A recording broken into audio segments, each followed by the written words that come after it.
Hi friends, అందరికీ నమస్కారం. ఆంధ్రప్రదేశ్ ప్రభుత్వం హౌసింగ్ సంబంధించి ఒక కీలక అప్డేట్ అయితే విడుదల చేయడం జరిగింది. ఆంధ్రప్రదేశ్ వ్యాప్తంగా ఈ రోజున భారీ మొత్తంలో గృహప్రవేశాలు అనేది అయితే స్టార్ట్ చేయడం జరిగింది.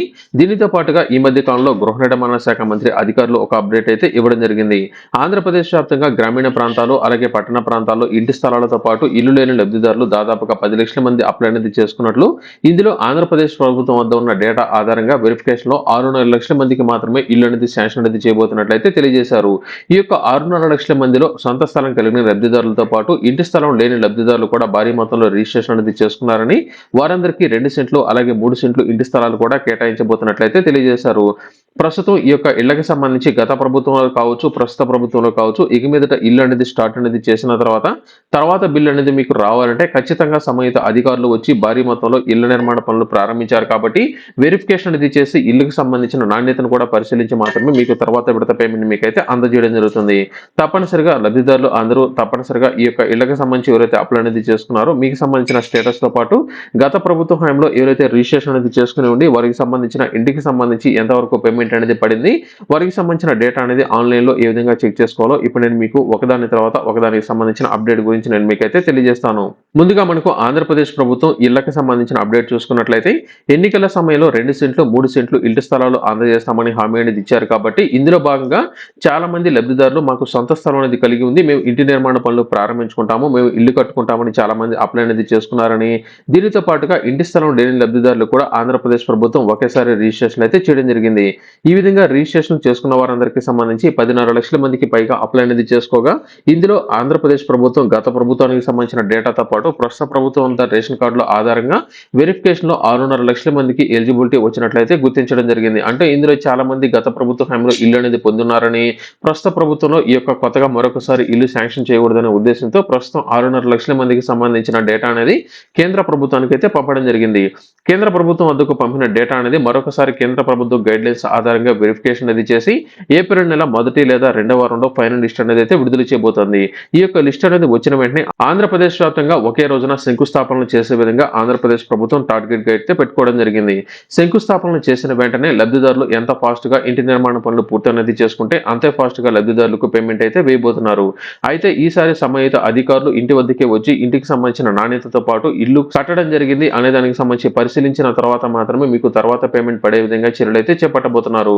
ప్రతి ఇంటికి కేంద్ర అలాగే రాష్ట్ర ప్రభుత్వాలు ఈ యొక్క అమౌంట్ అనేది విడుదల చేయబోతుంది కాబట్టి ఇందులో మనకు డ్వాక్రా గ్రూపులు కనుక అయినట్లయితే మరొక 35,000 వరకు, ఉపాధి హామీ పథకానికి సంబంధించి 90 రోజుల వరకు పని దినాలు కేటాయించడం జరుగుతుంది. అలాగే మనకు స్వచ్ఛ భారత్ మిషన్ లో భాగంగా ఈ యొక్క బాత్రూమ్ నిర్మాణానికి సంబంధించి కూడా పేమెంట్ మనకైతే అందజేయబోతున్నారు. ప్రస్తుతం ఆంధ్రప్రదేశ్ వ్యాప్తంగా మీకు గత ప్రభుత్వం హయాంలో కావచ్చు, ప్రస్తుత ప్రభుత్వం హయాంలో ఎవరైతే అప్లై అనేది చేసుకున్న లబ్ధిదారులు ఉన్నారో మీకు సంబంధించిన స్టేటస్ అనేది చెక్ చేసుకోవాలి అనుకున్నట్లయితే దీనికి సంబంధించిన ఆల్టర్నేటివ్ మెథడ్ నేను మీకైతే తెలియజేస్తాను. దీనికి సంబంధించి గత ప్రభుత్వంలో అప్లై అనేది చేసుకున్న లబ్ధిదారులకు సంబంధించిన డేటా అనేది ప్రస్తుతం వస్తుంది. మీకు సంబంధించి గత ప్రభుత్వ హయాంలో ఎంత పేమెంట్ అనేది శాంక్షన్ చేయడం జరిగింది, ఎన్ని విడతలు శాంక్షన్ చేయడం జరిగింది, అలాగే ఈ ప్రభుత్వ హయాంలో మీరు అప్లై అనేది చేసుకున్నట్లయితే మీకు సంబంధించిన డేటాలో వెరిఫికేషన్ అనేది పూర్తి అనేది అయినట్లయితే మీకు సంబంధించిన పేరు కనుక వచ్చినట్లయితే మీకు సంబంధించిన అప్డేట్ కూడా మీరైతే చెక్ చేసుకోవచ్చు.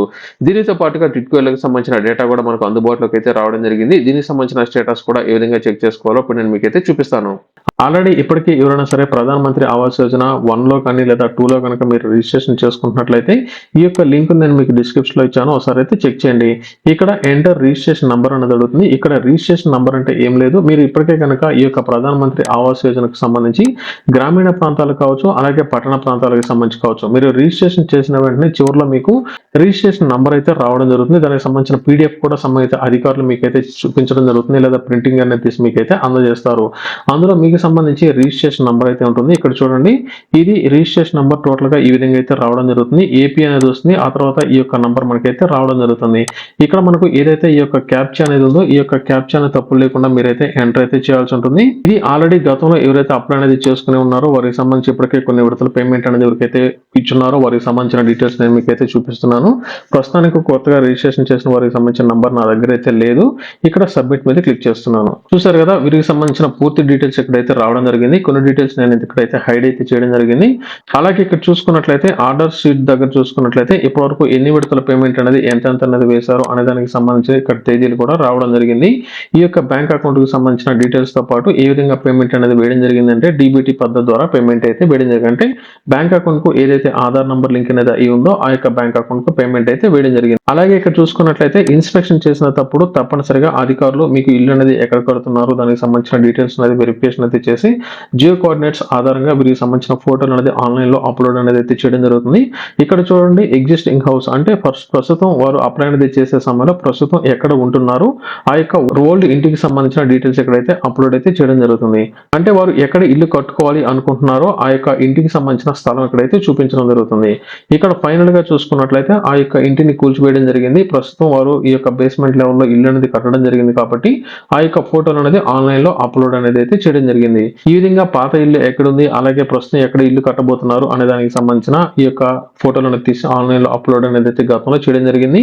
అప్పటికే 2 విడతల పేమెంట్ కూడా వారికి అయితే అందజేయడం జరిగింది. అలాగే మనం గ్రామాల వారీగా మనకు సంబంధించిన లిస్ట్ కూడా చెక్ చేసుకోవచ్చు. అది మీకు అవైలబిలిటీలో కనుక ఉన్నట్లయితే చూపించడం జరుగుతుంది. ఇక్కడ చూడండి ఇక్కడ మనకు సంబంధించి ఈ యొక్క ఆవాస్ సాఫ్ట్ దగ్గర చూసుకున్నట్లయితే రిపోర్ట్ ఉంది కదా ఈ యొక్క రిపోర్ట్ మీద క్లిక్ చేయాల్సి ఉంటుంది. రిపోర్ట్ మీద క్లిక్ చేసినట్లయితే మనకు ఈ విధంగా దీనికి సంబంధించి కొన్ని రకాల రిపోర్ట్స్ అయితే రావడం జరుగుతుంది. ఇక్కడ సోషల్ ఆడిట్ రిపోర్ట్స్ ఉంది కదా ఇక్కడ బెనిఫిషియరీ డీటెయిల్స్ ఫర్ వెరిఫికేషన్ అనేది ఉంటుంది. ఇక్కడ క్లిక్ చేయాల్సి ఉంటుంది. ఈ యొక్క లింక్ ను కూడా నేను మీకు డిస్క్రిప్షన్ లో ఇస్తాను. ఒకసారి అయితే చెక్ చేయడానికి అయితే ట్రై చేయండి. చెక్ చేసిన వెంటనే ఇక్కడ చూడండి సెలక్షన్ ఫిల్టర్ అని ఉంది కదా ఇక్కడ మనకు లెఫ్ట్ సైడ్ లో చూసుకున్నట్లయితే ప్రతి ఒక్క స్టేట్ మనకు సంబంధించి ఏ స్టేట్ అయితే మనదైతే ఉంటుందో ఆ యొక్క స్టేట్ ఇక్కడ మనం అయితే సెలెక్ట్ అయితే చేసుకోవాల్సి ఉంటుంది. మనకి సంబంధించి ఆంధ్రప్రదేశ్ చివరిలో చూపిస్తుంది. ఇక్కడ ఆంధ్రప్రదేశ్ అనేది సెలెక్ట్ చేయండి. మనకు సంబంధించిన జిల్లా మండలం అలాగే మనకు సంబంధించిన పంచాయతీ ఏదైతే ఉంటుందో అంటే గ్రామానికి సంబంధించిన పంచాయతీ ఏదైతే ఉంటుందో సెలెక్ట్ చేసుకున్న తర్వాత ఇక్కడ మనకు సంబంధించిన ఇయర్ అయితే సెలెక్ట్ చేసుకోవాల్సి ఉంటుంది. ఏ ఇయర్ లో మనకు సంబంధించిన ఇల్లు అనేది కట్టడం స్టార్ట్ చేసామో దానికి సంబంధించిన పేమెంట్ వివరాలతో పాటు మనకు సంబంధించిన స్టేటస్ అయితే చెక్ చేసుకోవచ్చు. ఇక్కడ 2010 నుంచి అయితే చూపిస్తుంది. ఇక్కడ నేను 2025 2026 అనేది లేకపోతే 2024 2025 అయితే క్లిక్ చేస్తున్నాను. క్లిక్ చేసిన తర్వాత ఇక్కడ మనకి సంబంధించి ఎందులో మనకు సంబంధించిన డీటెయిల్స్ అనేది చెక్ చేసుకోవాలి అనుకుంటున్నామంటే ఫస్ట్ ఆప్షన్ మనకైతే ఉంటుంది ప్రధానమంత్రి ఆవాస్ యోజన గ్రామీణ అనేది ఉంటుంది. ఈ యొక్క మొదటి ఆప్షన్ మీద క్లిక్ చేసుకున్నట్లయితే మనకు దీనికి సంబంధించి ఇక్కడ ఒక నంబర్ అయితే చూపిస్తుంది. ఇది ఒక నంబర్ ఎంతైతే ఉంటుందో ఆ యొక్క నంబర్ మొత్తాన్ని ఇక్కడ మనం అయితే ఎంటర్ చేయాల్సి ఉంటుంది. ఇక్కడ 81 వచ్చింది కాబట్టి ఒక్కొక్కసారి ఇక్కడ ప్లస్ కాకుండా మైనస్ కూడా ఉంటుంది. చెక్ చేయండి. ఇక్కడ సబ్మిట్ బటన్ మీద క్లిక్ చేయాలి. చూసారు కదా ఇక్కడ ఈ విధంగా దీనికి సంబంధించిన ఈ యొక్క విలేజ్ కి సంబంధించి కావచ్చు ఈ యొక్క పంచాయతీకి సంబంధించి కావచ్చు డీటెయిల్స్ ఎక్కడైతే చూపించడం జరిగింది. ఎవరెవరికి ఎన్ని విడతల పేమెంట్ అనేది వేయడం జరిగింది దీనికి సంబంధించిన కొంత ఇన్ఫర్మేషన్ మాత్రమే ఇక్కడైతే చూపిస్తుంది. మీకు పూర్తి ఇన్ఫర్మేషన్ కావాలి అనుకున్నట్లయితే మాత్రం మీకు ఈ యొక్క బెనిఫిషరీకి సంబంధించిన స్టేటస్ లో ఇక్కడ స్టాక్ హోల్డర్ దగ్గర చూసుకున్నట్లయితే IAV/ ప్రధానమంత్రి ఆవాస్ యోజన గ్రామీణ బి బెనిఫిషరీ ఉంది కదా ఇక్కడ క్లిక్ చేసినట్లయితే మీకు సంబంధించిన పూర్తి ఇన్ఫర్మేషన్ మీరైతే చెక్ చేసుకోవచ్చు. అందులో మీకు సంబంధించి ఈ యొక్క రిజిస్ట్రేషన్ నంబర్ కనుక ఉన్నట్లయితే మాత్రమే మీకు ఇక్కడైతే చూపించడం జరుగుతుంది. ఈ విధంగా ప్రతి ఒక్కరు మీకు సంబంధించిన స్టేటస్ అయితే చెక్ చేసుకోవడానికి అయితే ట్రై చేయండి. అవైలబిలిటీలో కనుక ఉన్నట్లయితే మీకైతే చూపించడం జరుగుతుంది.